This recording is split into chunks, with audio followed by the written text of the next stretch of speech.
In front of me is VIVO V40 SE, and today I would like to show you how you can apply animated live wallpaper called Magic Fluids. Begin by opening Play Store and downloading free app called Magic Fluids Live Fluid Sim from Mad Scientist. When it's ready, launch it, and to mute the music, click at the bottom left corner.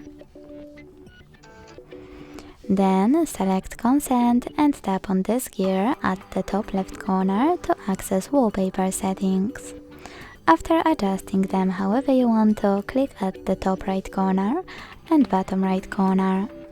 Select Set as Live Wallpaper, hit Yes.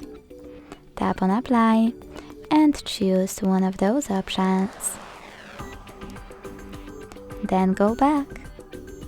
Thanks so much for watching. If you enjoyed this video, don't forget to leave a like, comment and subscribe. Bye!